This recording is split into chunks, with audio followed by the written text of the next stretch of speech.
Hi there, crypto curious TRASTRA fans, and welcome to episode 82 of your beloved Newsreel.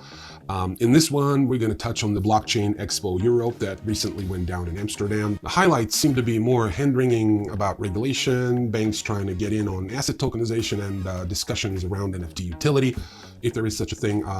In more regulatory fun, Binance is playing nice with Belgium again after getting sent to timeout for a few months. They promised their new terms of service are less sketchy for Belgian users. Binance is also waving goodbye to some stablecoins to get compliant with EU laws, and some former Binance peeps may be helping out with the new Russian exchange. Nothing suspicious about that at all. The SEC is still dragging its feet on approving spot Bitcoin ETFs because the reasons? Well, at this point, it's just feels like stubbornness. But hey, at least we can get exposure through Bitcoin futures now. Speaking of ETFs, Valkyrie is jumping on the Ether futures bandwagon. More crypto exposure for institutional investors is bullish, even if it's not quite the pure direct exposure we want. And PayPal may be joining the NFT party soon if their recent patent filing is any indication. Very exciting story. Adoption is adoption, even if it's from the banking overlords we claim to be disrupting. And in other random news, Kraken is looking to expand into stocks. Meta is showing off their creepy, hyper-realistic Zuck avatars, and Argentina is going all in on crypto. Oh, and also SBF will be spending 3 weeks on trial this fall before heading to prison forever, probably. And this is just a taste, so sit back, relax, and let Anton take you on a space trip through the cryptoverse for the 82nd time.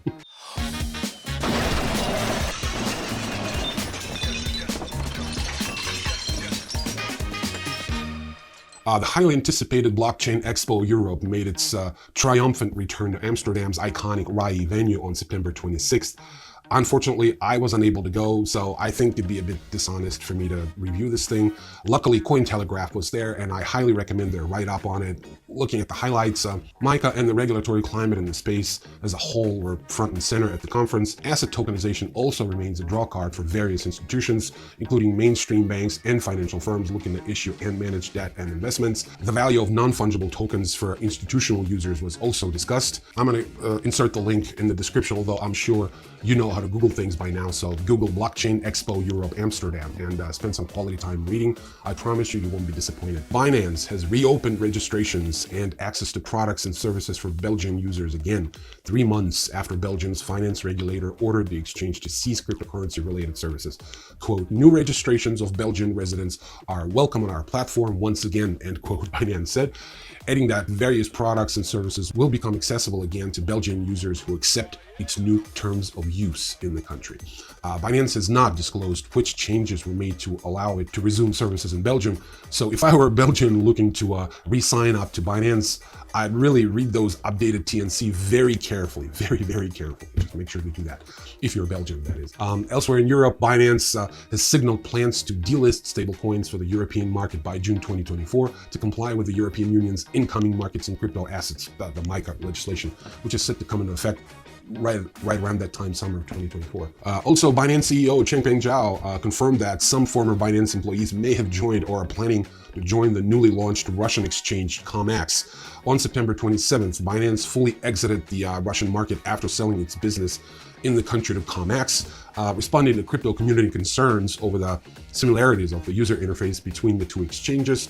Zhao said that Binance asked for it to have a similar design and API for a seamless user experience. The Binance CEO added he was not the ultimate beneficial owner of COMEX, nor does he own any shares, though questions remain surrounding COMEX's ownership with no clear information available. I honestly have no idea why Russia won't corner the market on Bitcoin mining. It has 11 nuclear power plants around which Ruskies can build countless state-sanctioned mines tasked with 51%ing the Bitcoin space, causing major trouble for a whole bunch of people all over the world. I have no idea, honestly, why aren't they doing it? I guess they don't give a shit. I think Bitcoin is like a really tiny fraction of the global asset pool, so I don't think Russians care. Anyway, PayPal is really putting its foot down on blockchain by filing a patent application for a non-fungible token purchases and transfer system. The application, filed in March and published on September 21st, describes a means of carrying out transactions with NFTs both on and off chain. The patent application, which is still pending, describes a system where users can buy and sell NFTs to a third-party service provider. That provider is not specified, though Ethereum is mentioned in the text. I have no idea what that's going to be like. I mean, it's already going on pretty successfully on both Bitcoin and Ethereum and a whole bunch of other networks, so Why would PayPal want to get into that is a mystery to me, but we'll see. The SEC instituted additional proceedings to determine the approval status of proposed spot Bitcoin ETFs from BlackRock, Invesco, Valkyrie, and Bitwise, and apparent additional delays on Thursday. The regulator's move does not indicate any conclusions on the issues involved with the proposed ETFs, a filing noted. The SEC is seeking public input on the ETF's ability to prevent fraudulent activities and manipulation of Bitcoin markets, with a total of 56 days allocated for comments and rebuttals.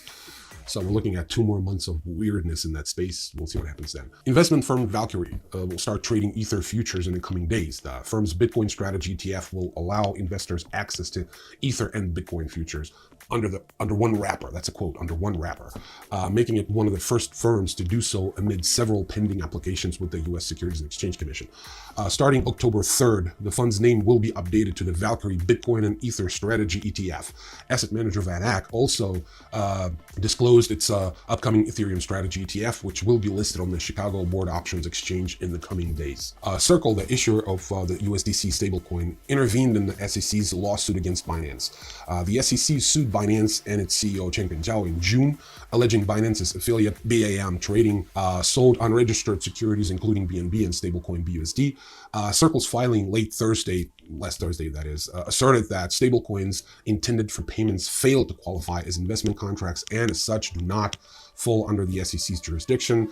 It also argued that users of stablecoins do not expect any profits from holding them, according to a CoinDesk report. So Kraken reportedly plans to offer trading services for stocks and exchange-traded funds listed in the United States. The crypto exchange intends to launch its trading services in the US and UK in 2024 through a new division called Kraken Securities. The expansion beyond cryptocurrencies would require licensing from Financial Industry Regulatory Authority and financial regulators in the UK, which the exchange reportedly already holds. Meanwhile, in Europe, Kraken received an electronic money institution license from the Central Bank of Ireland and a virtual asset service provider registration from the Bank of Spain. The Irish license enables Kraken to expand euro to crypto trading services to 27 European Union member states and European Economic Area countries. The VASP registration in Spain allows Kraken to offer exchange and wallet custodial services. It's a great win for Kraken. Congratulations. Cryptocurrency exchange Gemini is allocating 2 billion rupees, that's roughly 22,000 euros, for its expansion in India. The funds will be used to grow the exchange's development center in Gurgaon, a major satellite city of Delhi. Since its initial launch in May, the Gemini Gurgaon Development Center has expanded to over 70 staff, with active hiring for software engineers, technical product managers, finance, support, and compliance. In supporting the expansion, Gemini cited the Indian government's robust support framework that allows startups to thrive, end quote. The move is part of Gemini's big plans for international growth this year in APAC. Wow. Former FTX CEO Sam Bankman-Fried, SBF, the infamous SBF, will spend at least 21 days in court as part of his criminal trial, which will begin on October 4th and last until November 9th, according to a newly released trial calendar posted to the public court docket. The first official date of the Bankman-Fried trial is October 4th, where the participants will begin discussing several fraud charges laid against SBF. There are 2 substantive charges where the prosecution must convince a jury that Bankman-Fried committed a crime. 5 other conspiracy charges involved the prosecution convincing a jury that Bankman-Fried planned to commit the crimes. The former FTX CEO has been serving pretrial detention at the Brooklyn Metropolitan Detention Center since August 11th, and if found guilty of committing fraud, he's likely to spend the rest of his life in prison. I mean, I feel for the guy, really. I mean, he's done some shitty things, but life in prison, I don't think it calls for that. He didn't kill anybody after all.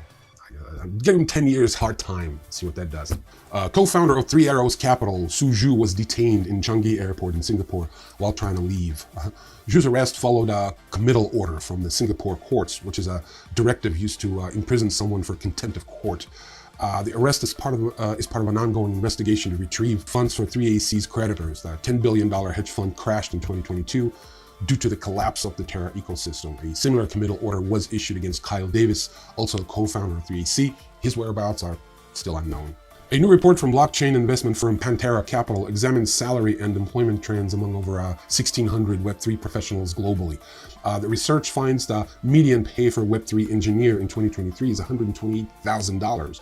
North American developers earned the most at $166,000 on average, while those in Latin America and Asia Pacific regions earn salaries of around $90,000 to $75,000 respectively. So if you're a West Virginia coal miner, there's some food for thought for you there. In a recent podcast, Meta CEO Mark Zuckerberg Zuckerberg and Lex Friedman showcased hyper-realistic codec avatars developed by Meta's Reality Labs. According to Friedman, the experience was akin to speaking in person despite being very far apart.